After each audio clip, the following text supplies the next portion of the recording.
Hi, we're nearly there. Me and Matt have scoured across Europe for the last 3 consecutive days with nowhere to sleep, hopping from city to city, trying to watch a different game of football in a different country, all for less than what we spent going to one Premier League game last season. We're on the home stretch, the finish line is in sight, and so far it's been one hell of a journey.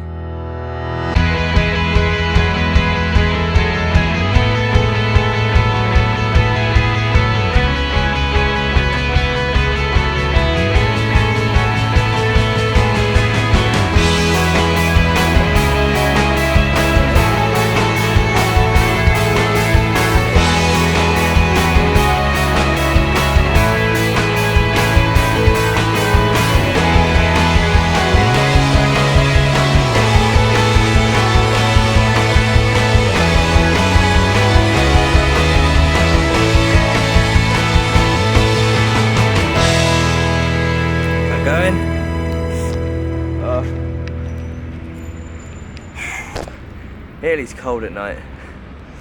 Our cameras are running out of battery. We need to find somewhere to charge them, so I can't talk much, but we're on our way to our final destination.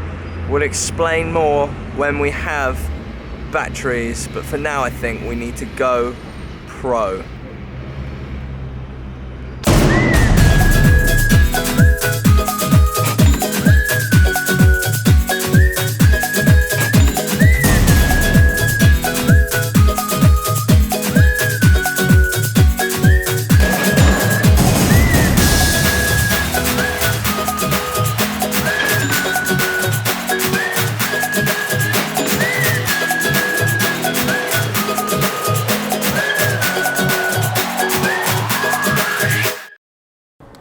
For anyone wondering how we've been cleaning ourselves during this trip. So we've arrived at our final destination, flown back to England. We were desperate to do 4 games over 4 days, but unfortunately if you wanted to do another game in Europe, it's just too expensive because you're still going to have to get the flight back. So we thought we'll kill 2 birds with 1 stone, we'll fly back to England and we'll try and find a game of football to go to. There's always football going on in England. You're definitely not going to miss a game. So this is where the Groundhopper app comes in handy once more, the handiest tool for a Groundhopper. You can go on the home page here and you can click on nearby fixtures, and then you have a list of all the fixtures going on today around you. And as you can see, we've got a lot of fixtures going on in and around London. And we were scrolling through this just now, checking what was on, but we actually saw that our hometown team, Oxford United, are playing today. So kill another bird with another stone. We're going to go home and catch our final game in our hometown. Budget football, just as the train arrives, perfect timing. Blitz football.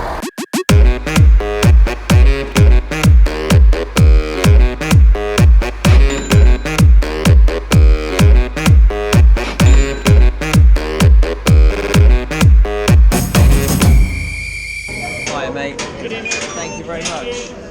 Before we get into our final game, let's have one final bit of whiteboard history on this journey. Oxford United FC, formed in 1893. Their ground, the Kassam Stadium, is just a few short miles from the hospital my mother presented me into this world.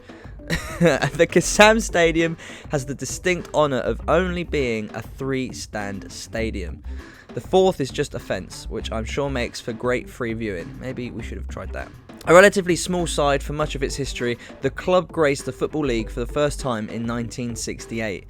They had their golden period in the mid-80s, winning back-to-back league titles in 1984 and 85 to win promotion from the 3rd tier of English football all the way up to the top flight. In their first season in the top flight in 1986, the team stepped out onto Wembley in front of more than 90,000 fans, including my mum, to play in the League Cup final. They beat QPR 3-0 to lift their biggest piece of silverware to date and the chance to play in the UEFA Cup. Unfortunately, this was one of the years that English clubs were banned from European Cup competitions as a result of Liverpool's involvement in the riots that took place in the 1985 European Cup final. Over the following years, Oxford saw a sharp decline that eventually led to them being relegated out of the Football League to the 5th tier of English football. The team struggled to find their feet for a few years but bounced back in 2010 and have since worked their way back up to the 3rd tier. Today they take on ex-Premier League boys Charlton. Both teams are hopeful of pushing for promotion this year, so it promises to be a tasty affair.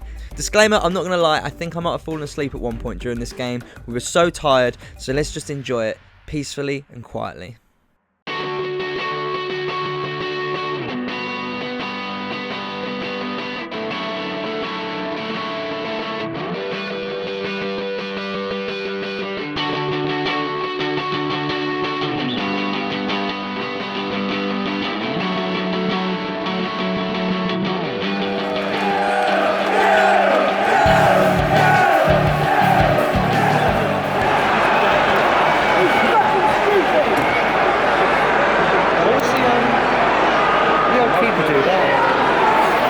The defending there was as tiring as I am.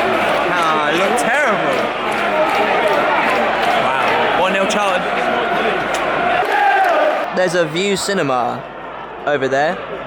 Now, I wish we were sat over in that stand. The view would be a lot better.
And that was all she wrote. In reality, what was a very short journey felt like a lifetime by the time we were leaving the Kassam Stadium.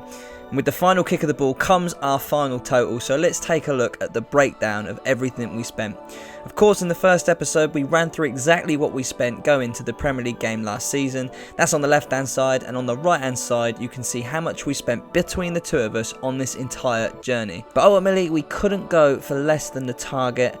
But for just under £80 more between the two of us, we managed to see 4 games of football and visit 3 countries I've never even been to. Each experience has its own merits, but this is the one I'll remember most. It's been a wonderful little experiment. Thank you so much to anyone that supported this little mini-series. Leave a like and let us know if you'd like us to do something similar to this again. And a big shout out to Groundhopper for sponsoring the entire series. For any football goer, Groundhopper is the easiest and handiest tool you can have at your disposal. Download link is in the description. We have had a blast. Next time though, maybe we'll get an Airbnb to sponsor us. But until that time, I don't really have anything interesting to end on. Who doesn't love football though?